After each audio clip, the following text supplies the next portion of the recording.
મારું નામ કોકિલાબેન રમણભાઈ પટેલ. અમે ચાંદખેડાના વતની છીએ. મને લગભગ 10 વર્ષથી નીનો દુખાવો હતો. બહુ જ હેરાન થતો કે બહાર નીકળી શકાતું નહોતું. પછી અમારા ગામમાંથી ઘણા લોકોએ વિરલભાઈ પાસે ઓપરેશન કરાવ્યા છે. જે લોકોએ મને વાત કરી અને મને એવું લાગ્યું કે આપણા પર ચલો વિરલભાઈ પટેલને બતાવી દઈએ. તે પછી અમે વિરલભાઈ પટેલના ત્યાં આવ્યા.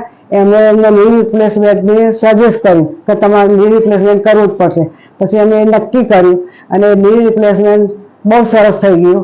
અને બીજા દિવસથી ચલાવવાનું ચાલુ કર્યું અને સીડીઓ પણ ચડાવી અને અત્યારે ઘણું સારું છે. અને તેમની વિરલભાઈ પટેલની હોસ્પિટલ સ્ટાફ પણ બહુ સારો અને પ્રેમળ છે અને એમને સાથ સહકાર અમને સારો આપ્યો.